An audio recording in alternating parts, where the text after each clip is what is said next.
Good morning dear students.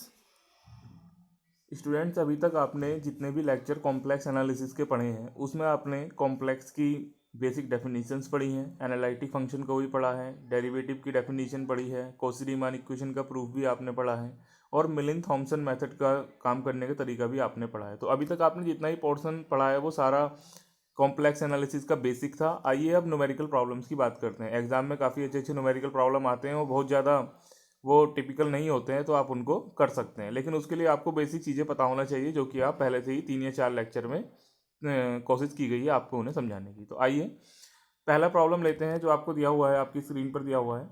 Find the value of C1 and C2 such that the function, एक function आपको दिया हुआ है FZ, ये जिसको मैं नीचे अंडरलाइन कर रहा हूँ, x² plus C1y² minus 2xy plus I C2x² minus y² plus 2xy is analytic, और कहा गया है ऑल्सो फाइंड f'। मतलब हमसे ये कहा गया क्वेश्चन में कि हमें C1 और C2 की वैल्यू निकालनी है। कहा क्या गया such that the function is analytic, कि ये फंक्शन क्या हो जाए जिससे एनालिटिक हो जाए FZ, और इसके बाद आपको इसका डेरिवेटिव भी निकालना है। तो सॉल्व करने के लिए हम क्या करते हैं, सबसे पहले अपने फंक्शन को लेते हैं, जैसे कि आपने लिया हुआ है, गिवन आपको FZ दिया हुआ है। पहला काम हमारा ये होता है कि हम अपने फंक्शन को FZ को U और IV की फॉर्म में रख लेते हैं। आप जानते हैं अगर हमारे पास Z कॉम्प्लेक्स वेरिएबल है तो FZ अगर हमारे पास कॉम्प्लेक्स वेरिएबल का फंक्शन है तो आप क्या कर सकते हैं, इसको दो वेरिएबल U और IV में ले सकते हैं, जहाँ U और V x और y के फंक्शन होंगे। तो जब आपने U को आपने क्या लिया है, यहाँ पर U को आपने रियल पार्ट लिया, वो आपके पास ये हो गया, और V आपके पास ये इमेजिनरी पार्ट हो गया। तो U और V आपने यहाँ पर ले लिए। तो आप जानते हैं कि अगर कोई फंक्शन एनालिटिक है तो आपने नेसेसरी कंडीशन में पढ़ा है कि वो कॉची-रीमान इक्वेशन को सेटिस्फाई जरूर करेगा। ये बात बिल्कुल ट्रू है कि अगर कोई फंक्शन जिसको आप एनालिटिक बोलते हैं तो ये निश्चित है कि वो फंक्शन कॉची-रीमान इक्वेशन को सेटिस्फाई करेगा ही करेगा। तो आप क्या करते हैं, कॉची-रीमान इक्वेशन की कंडीशन को यहाँ पर अप्लाई करके देखेंगे। तो कॉची-रीमान की कंडीशन को अप्लाई करने से पहले आप जानते हैं कि आपको del u over del x चाहिए, del u over del y चाहिए, और साथ ही साथ आपको del v over del x और del v over del y भी चाहिए, क्योंकि कॉची-रीमान इक्वेशन का आपने जब प्रूव किया है तो आपको बताया कि ये कंडीशन सेटिस्फाई होनी जरूरी है। तो आपने क्या करा, यू वाले फंक्शन का एक्स में आपने सबसे पहले क्या किया, पार्शियल डेरिवेटिव किया, तो आपको ये मिला। यू वाले फंक्शन का ही वाई में आपने पार्शियल डेरिवेटिव किया तो आपको ये मिला। वी वाले फंक्शन का एक्स में करेंगे आपको ये मिलेगा, वी वाले का वाई में करेंगे आपको ये मिलेगा। पार्शियल डेरिवेटिव से आप अच्छी तरह परिचित हैं, पार्शियल डेरिवेटिव करना कोई मुश्किल काम आपके लिए अब नहीं है। जैसे मैं आपको बता देता हूँ, जैसे आपको ये यू वाला फंक्शन दिया हुआ है, जब आप इसका एक्स में करेंगे तो 2x, और वाई तो चूंकि कॉन्स्टेंट हो जाएगा वो 0 हो जाएगा, और माइनस का 2y आ जाएगा, जैसे कि आपको नीचे दिया हुआ है।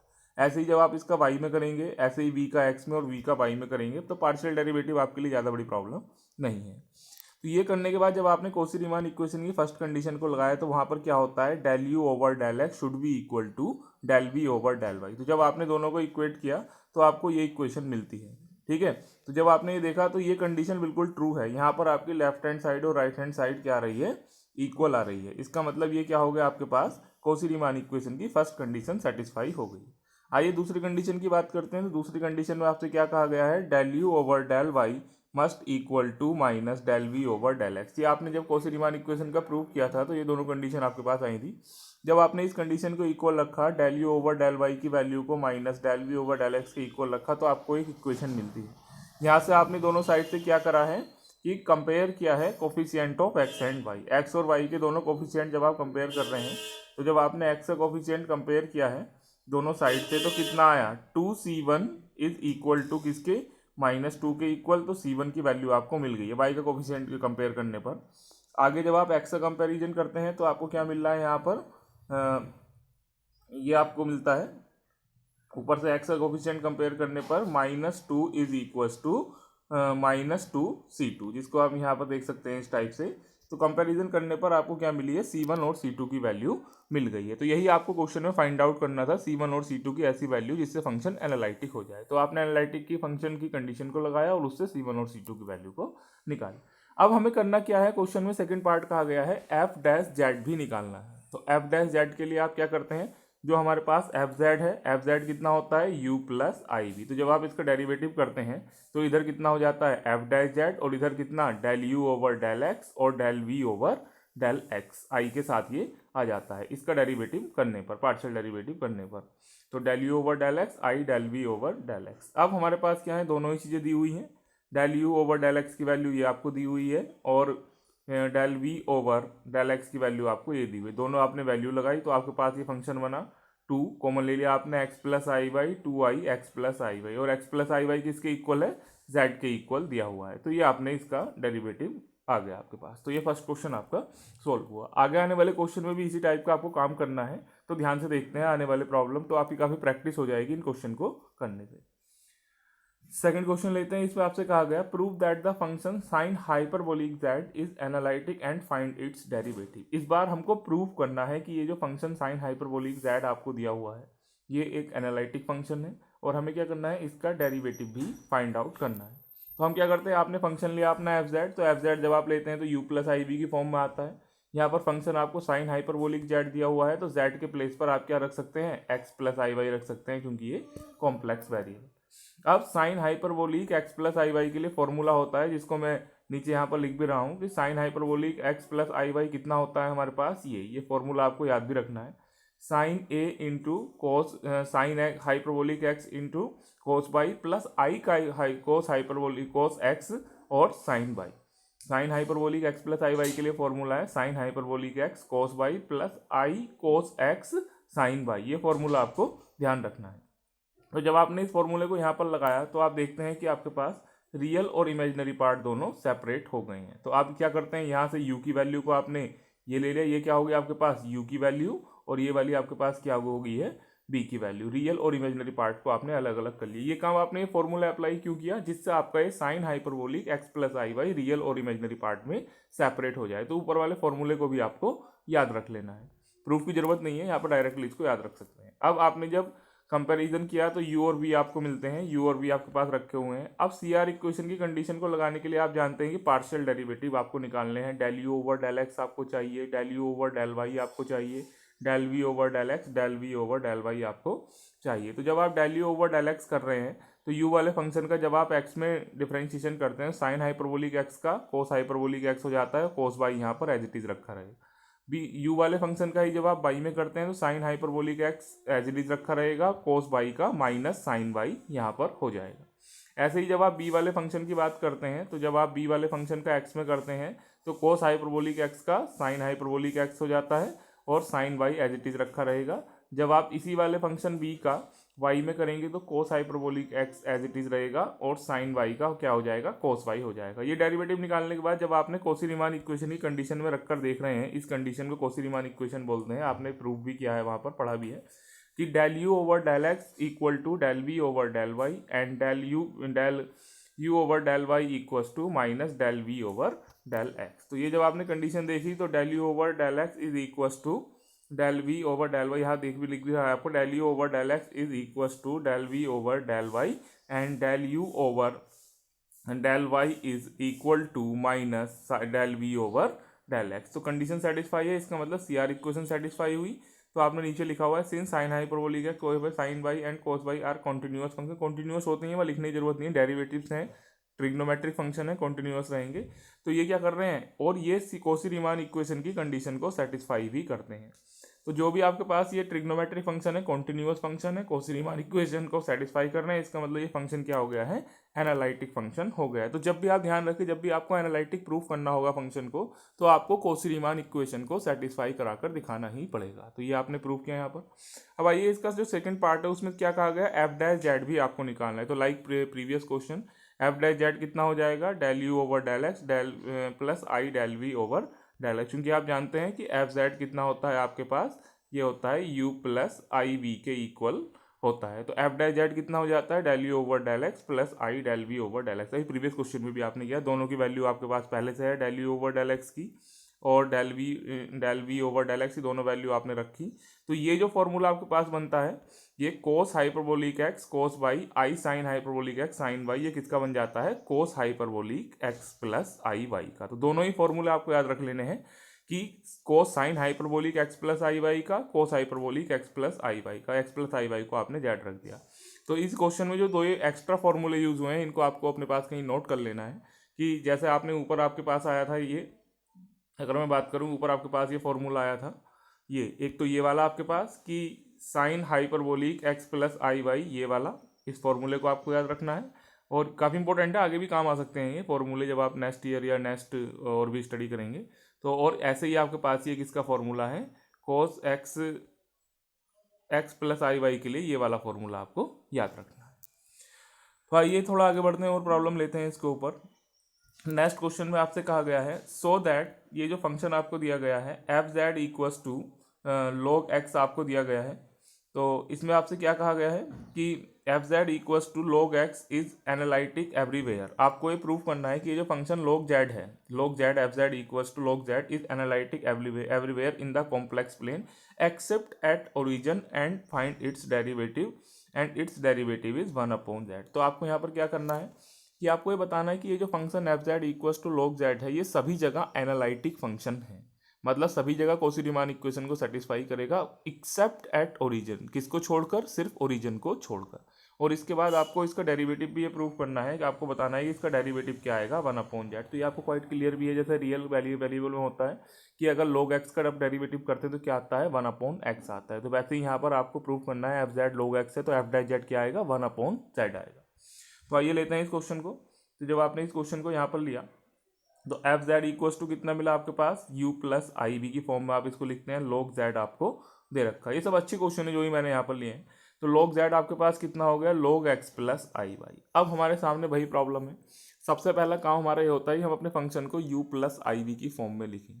जैसा आपने जब कॉम्प्लेक्स एनालिसिस छोटी क्लास में पढ़ना शुरू किया होगा, जहाँ भी आपने पढ़ा हो 9th 10th 11 या 12 जहाँ भी, तो वहाँ पर आपको सिखाया जाता था कि अपने फंक्शन को a प्लस आई वी की फॉर्म में या x प्लस आई वाई की फॉर्म में कैसे डिजोल्व करें। तो वहाँ पर आपके पास टूल होता था एक छोटा सा, या तो आप डायरेक्टली फॉर्मूले जैसा आपने प्रीवियस क्वेश्चन में किया है वैसे कर सकते थे, कुछ जगह आप क्या करते हैं अपने क्वेश्चन को कार्टेशियन कोऑर्डिनेट से पोलर कोऑर्डिनेट में चेंज करके आप करते थे। तो यहाँ पर वही तरीका यूज़ कर लेंगे। तो आप जानते हैं जब कार्टेशियन से पोलर में जाते हैं तो x इक्वस टू आप रखते हैं r cos theta, y equals to रखते हैं आर साइन थीटा। तो x प्लस आई वाई की वैल्यू कितनी हो जाती है, r cos theta plus i sine theta, और cos theta plus i sine theta कितना होता है, ई की पावर आई थीटा, ये आप जानते हैं। तो आर ई की पावर आई थीटा आ गया। तो आपने यहाँ पर क्या रखा, यहाँ पर आपने एक्स प्लस आई वाई की जगह क्या रख लिया, लोग आर ई की पावर आई थीटा। लोग की प्रॉपर्टी से कितना हो गया है, लोग आर और प्लस ये कितना हो गया हमारे पास आई थीटा, ये आपके पास आ गया है यहाँ पर। तो आपने ये रखा। तो जब आपने यहाँ पर वैल्यू रख रहे हैं तो लोग आर ई की पावर आई थीटा को आपने क्या बोल दिया, लोग आर प्लस आई थीटा आपने बोला है। तो यहाँ पर जब आपने लोग आर की वैल्यू को रखा तो ये आपके पास हो गया है, ये आर की वैल्यू लेने पर तो आर कितना होता है हमारे पास, log x square plus y square. यहाँ पर आपने क्या कर लिया, एक छोटा सा स्टेप में यहाँ पर आपके लिए बढ़ा देता हूँ, यहाँ पर देख लीजिए थोड़ा सा, ये आपने क्या रखा, log x plus i Y, यहाँ पर कितना हो गया आर ई की पावर आई थीटा। तो ये कितना हो गया हमारे पास log r plus i theta. क्योंकि जो आपके पास ई की पावर है वो किससे कैंसिल हो जाएगी, वो log से क्या हो जाती है, वो हट जाती है। तो ये कितना आ जाएगा log m प्लस n, तो log r plus log e की पावर आई थीटा। तो आप जानते हैं कि log से e की पावर आई ई कैंसिल हो जाता है, तो ये कितना आ गया log r plus i theta. अब आर की वैल्यू को आप जानते हैं, आप आराम से रख सकते हैं, आर कितना होता है under root x square plus y square. अगर x equals to r cos theta, y equals to r sine theta, तो आर की वैल्यू आप जानते हैं, आर कितना होता है under root x square plus y square, ये आप जानते ही हैं, पहले से आपको पता है।